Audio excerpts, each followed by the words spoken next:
Khamenei के मरने के बाद पर्शिया यानी ईरान में खुशी की लहर दौड़ी हुई है और भारत में मातम मनाया जा रहा है। छाती पीट रहे हैं लोग। खामनेई के मरने के बाद ट्रंप को, नेतन्याहू को बद्दुआ दे रहे हैं। आज तक इन लोगों को यह समझ में नहीं आ रहा है कि युद्ध होता क्यों है, युद्ध करवाता कौन कौन है और युद्ध का फायदा किसको होता है। अरे भैया, जैसे कोई भी कंपनी चाहती है कि उसका ज़्यादा से ज़्यादा माल बने और ज़्यादा से ज़्यादा माल बिके, ऐसे हथियार बनाने वाली कंपनियां, बम बारूद बनाने वाली कंपनियां भी चाहती हैं कि उनका ज़्यादा से ज़्यादा प्रोडक्शन हो और ज़्यादा से ज़्यादा माल बिके। अब हथियार, बम बारूद जो बन रहा है, गोला बारूद बन रहा है, मिसाइल बन रही है, वो बिकेगी तभी ना जो पहले बिक चुकी है वो ख़त्म हो जाए, और ख़त्म तब होगी जब युद्ध हो जाए। तो हथियार बनाने वाली कंपनियां युद्ध करवाती हैं, युद्ध में जो उनका पहले का माल बना हुआ है वो बिक जाता है, फिर नया प्रोडक्शन होता है। अब सोच रहे हो कि अच्छा फिर ये कंपनियां बंद क्यों नहीं हो रही हैं? हथियार बनाने वाली कंपनी कभी नहीं बंद होगी, क्योंकि हथियार बनाने वाली कंपनियां ही देश के सांसदों को, राष्ट्रपतियों को, वहां के सेना के जनरलों को, सेना के अध्यक्षों को, सेना के अधिकारियों को, नौकरशाहों को मोटा कमीशन देती हैं। तो जब तक हथियार बनाने वाली कंपनियां बंद नहीं होंगी तब तक युद्ध नहीं बंद होगा। और हथियार बनाने वाली कंपनी बंद नहीं हो सकती क्योंकि उसने लोग, नेताओं को, नौकरशाहों को खरीद रखा है। इतनी छोटी सी बात समझ में नहीं आ रही। और वैसे भी अगर खामनेई जिंदा होते तो क्या फर्क पड़ जाता भारत में? खामनेई अगर जिंदा होते तो भारत में गरीबी खत्म हो जाती, कि भूखमरी खत्म हो जाती, कि कुपोषण खत्म हो जाता, कि प्रदूषण खत्म हो जाता। खामनेई इतने दिन जिंदा थे, क्या कर लिया भारत में? ऐसी भारत की कौन सी समस्या खामनेई ने ठीक कर दिया? क्या खामनेई ने भारत में गरीबों को मुफ्त में मकान दिलवा दिया? अरे भैया, यहाँ जो मुफ्त में मकान मिला है वो सरकार ने दिया हुआ है, भारत की सरकार ने दिया, मोदी सरकार ने दिया, खामनेई ने नहीं तुम्हें दिया था। यहाँ पे अगर आपको मुफ्त में राशन मिल रहा है, मुफ्त में अनाज मिल रहा है, मुफ्त में लोन मिल रहा है, मुफ्त में वजीफा मिल रहा है, वो तो भारत की सरकार दे रही है। जबरदस्ती खामनेई के लिए छाती पीट रहे हैं और ट्रंप और उसको, नेतन्याहू को बद्दुआ दे जा रहे हैं। खामनेई के जिंदा रहने से क्या फर्क पड़ता? खामनेई के जिंदा रहने से यहाँ की कुरीतियाँ खत्म हो जाती या कुप्रथा खत्म हो जाती। खामनेई के जिंदा रहने से तुम्हारा 3 तलाक, हलाला, मुता, मिस्यार, तहर्रुस बंद हो जाता। या खामनेई के जिंदा रहने से तलाक़े हसन, तलाक़े बाइन, तलाक़े किनाया खत्म हो जाता। या खामनेई के जिंदा रहने से यहाँ जल जंगल ज़मीन की समस्या खत्म हो जाती। या खामनेई के जिंदा रहने से यहाँ आतंकवाद खत्म होता, अलगाववाद खत्म होता, या कट्टरवाद खत्म होता, या जिहाद खत्म होता। या खामनेई के जिंदा रहने से जो सोच है वो यहाँ की सोच बदल जाती। या खामनेई के जिंदा रहने से यहां डॉक्टर आतंकवादी नहीं बनते, प्रोफेसर आतंकवादी नहीं बनते। क्या होता भारत में? क्यों खामनेई के लिए छाती पीट रहे हो?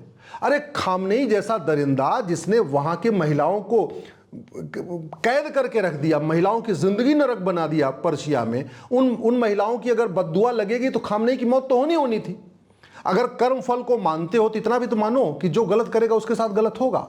खामनेई ने कितना गलत किया सोचा कभी? वहां पे जो पर्शिया था, जहां वहां पे महिला पुरुष एक बराबरी से रहते थे, खुल के रहते थे, खुल के जीते थे, जिस पर्शिया में लोगों को अपना त्यौहार मनाने की आज़ादी थी, लोग परिवार सहित त्यौहार मनाते थे, उस पर्शिया में महिलाओं को घर में कैद कर दिया, स्कूल कॉलेज बंद कर दिया, यूनिवर्सिटी बंद कर दिया, महिलाओं को बाहर निकलना मुश्किल कर दिया, कोई अगर बुर्का न पहने उसको फांसी पे चढ़ाना शुरू कर दिया। वो खामनेई मतलब ऐसी मौत मरेगा कि नहीं मरेगा? और फिर भी छाती पीट रहे हो। अरे खामनेई के साथ गड़बड़ हो गया, खामनेई से जो गड़बड़ करेगा उसके साथ गड़बड़ होगा। अगर ऊपर वाले पे विश्वास है तो पूरा विश्वास रखो, फिर तो ये मान के चलो कि ऊपर वाला नाराज है, ऊपर वाला गुस्से में है, इसलिए ऐसी मौत खामनेई को मिली है। क्यों जबरदस्ती नाराज हो रहे हो? भारत में रहते हो भैया, भारत की सोचो, भारत की चिंता करो, अपने परिवार की चिंता करो। यहाँ पे जिस तरीके से खामनेई अगर जिंदा रहता तो क्या हो जाता? सरकारी हॉस्पिटल में जो आपको लाइन लगाना पड़ता, लाइन नहीं लगाना पड़ता क्या? अगर खामनेई जिंदा रहता तो आपके बच्चे क्या पढ़ लिख के नवाब बन जाते क्या? खामनेई जिंदा रहता तो जो दुनिया भर की और समस्याएं वो आपकी ठीक हो जाती क्या? खामनेई जिंदा रहता तो आपकी सड़क मोहल्ले की गलियां ठीक कर देता क्या? खामनेई जिंदा रहता तो आपके बच्चे जो कुपोषण से परेशान हो रहे हैं वो ठीक हो जाते क्या? खामनेई जिंदा रहता तो जो 2 लाख यहाँ रोड एक्सीडेंट हो रहा है, 2 लाख लोग रोड एक्सीडेंट में अकाल मौत हो रही है, वो ठीक हो जाता क्या? खामनेई अगर जिंदा रहता तो यहाँ पे जो एयर पोल्यूशन चल रहा है, वाटर पोल्यूशन चल रहा है, लैंड पोल्यूशन चल रहा है, नॉइज पोल्यूशन चल रहा है, प्लास्टिक पोल्यूशन चल रहा है, थर्मल पोल्यूशन चल रहा है, रेडियो एक्टिव पोल्यूशन चल रहा है, इलेक्ट्रोमैग्नेटिक पोल्यूशन चल रहा है, विजुअल पोल्यूशन चल रहा है, और इस 10 तरीके के पोल्यूशन से 10 लाख लोग अकाल मौत मर रहे हैं, और उस अकाल मौत में सब मर रहे हैं। Air pollution, water pollution, noise pollution से हिंदू भी मर रहे हैं, मुसलमान भी मर रहे हैं, पारसी भी मर रहे हैं, ईसाई भी मर रहे हैं, सुन्नी भी मर रहे हैं, शिया भी मर रहे हैं। वो खामनेई रहता तो ये क्या पोल्यूशन ठीक हो जाता क्या भारत का? यहाँ जो ग्राउंड वाटर नीचे जा रहा है, खामनेई उसको ठीक कर देता क्या? मिलावटी दूध पी पी के बच्चे मर रहे हैं, मिलावटी सामान खा के बच्चे मर रहे हैं, खामनेई उसको ठीक कर देता क्या? जबरदस्ती खामनेई के लिए छाती पीट रहे हो। भारत में रहते हो, भारत की सोचो, भारत कैसे अच्छा हो वो सोचो, भारत में शांति से रह रहे हो, भारत में प्रेम से रह रहे हो। पूरी दुनिया में आग लगी पड़ी है, दुनिया में बम धमाके हो रहे हैं, यहाँ आराम से बैठे हुए हो, न एक बम फूट रहा है, न एक धमाका हो रहा है, न कोई आके मिसाइल गिर रही है। तो भगवान का शुक्र मनाने की बजाय, खुदा का शुक्र मनाने की बजाय कि भैया हमको ऐसे देश में हमें पैदा कर दिया जहाँ हम सुरक्षित रूप से रह रहे हैं, वो करने की बजाय खामनेई खामनेई खामनेई, हाय हाय ट्रंप, हाय हाय नेतन्याहू। अरे ट्रंप नेतन्याहू को जो करना था वो करेंगे, खामनेई का जो होना था वो हो गया, इजराइल का जो होना है वो होगा, जो वहाँ पे बम धमाके होने हैं, जितनी बर्बादी होनी होगी। अगर खुदा पे भरोसा है तो ये मान के चलो कि खुदा हमेशा ठीक ही काम करता है। अगर यहाँ पे जो कुछ हो रहा है ये मान रहे हो कि हाँ ये खुदा ठीक कर रहा है, ये खुदा की मर्जी है, तो ईरान में जो हो रहा है वो भी खुदा की मर्जी है, इजराइल में जो हो रहा है वो भी खुदा की मर्जी है, फिर तो अमेरिका जो कर रहा है वो भी खुदा की मर्जी है। फिर तो ये मान के चलो कि खामनेई का मरना भी ये खुदा की मर्जी है। ऐसे कैसे हो सकता है कि यहाँ जो हो जाए वो खुदा की मर्जी और वहाँ जो हो जाए वो खुदा की मर्जी? नहीं, खुदा तो पूरी दुनिया का एक ही है। तो कुछ भरोसा करो, मेरा आप लोगों से आग्रह ये है, थोड़ा भारत में रहते हो, शांति से समझो। युद्ध करवाती हैं हथियार बनाने वाली कंपनियाँ, युद्ध करवाती हैं बम बारूद बनाने वाली कंपनियाँ। जैसे आप तेल नहीं खरीदोगे तो तेल बनाने वाली कंपनी बंद हो जाएगी, आप साबुन नहीं खरीदोगे तो साबुन बनाने वाली कंपनी बंद हो जाएगी, आप ब्रश मंजन नहीं खरीदोगे तो ब्रश मंजन बनाने वाली कंपनी बंद हो जाएगी, आप कपड़ा नहीं खरीदोगे तो कपड़ा बनाने वाली कंपनी बंद हो जाएगी। वैसे ही अगर बम बारूद नहीं बिकेगा, हथियार नहीं बिकेगा, मिसाइल नहीं बिकेगी, तो ये बम बारूद बनाने वाली, हथियार बनाने वाली, मिसाइल बनाने वाली, AK-56 बनाने वाली, AK-47 वाली कंपनी बंद हो जाएगी। अब जिसने करोड़ों रुपए लगा के कंपनी डाली है वो अपनी कंपनी तो बंद नहीं होने देगा, तो क्या करेगा? किसी एक देश में अराजकता फैलाएगा, किसी एक देश के जो सेना के जनरल हैं उनको मिलाएगा, उनको मिला के ऐसे ऐसे काम करवाएगा कि दूसरा देश मजबूरी में शुरू कर दे। अपने पड़ोस में देख लो, पूरी दुनिया में सबसे ज़्यादा माला माल जो सेना के अधिकारी हैं कौन है? पाकिस्तान वाले। जितने सेना के जनरल हैं, चाहे वो मुनीर हो चाहे जो भी है, सब माला माल हैं। कहाँ से माला माल हैं?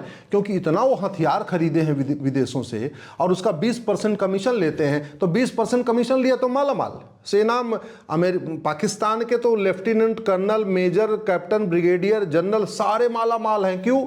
इतना सामान वो खरीदते हैं अमेरिका से, चीन से, इनसे उनसे, कि उसमें 20% कमीशन लेते रहते हैं। अब कमीशन लेते रहते हैं, माला माल हो रहे हैं। ऑस्ट्रेलिया में बंगलो बनवा रहे हैं, फार्म हाउस बनवा रहे हैं, लंदन में बनवा रहे हैं, और मर कौन रहा है? पाकिस्तान की जनता। ऐसे ही जितने आतंकवादी जो चला रहे हैं, संगठन चला रहे हैं, चाहे वो जैसे मोहम्मद चला रहे हैं या जो भी चला रहे हैं, ये जितने आतंकवादी संगठन चलाने वाले, ये सब हथियार कंपनियों के एजेंट हैं। उनको हथियार कंपनियां उनको फ्री में हथियार देती हैं। क्यों? क्योंकि जब वो अराजकता फैलाएंगे तो दूसरा देश हमला करेगा और जब दूसरा देश हमला करेगा तो फिर उनका हथियार बिकेगा। उदाहरण के लिए समझ लो, पाकिस्तान की पूरी इकोनॉमी ही आतंकवाद की इकोनॉमी है। आतंकवाद एक बहुत बड़ा धंधा है, अलगाववाद एक बहुत बड़ा धंधा है, ऐसे युद्ध बहुत बड़ा धंधा है।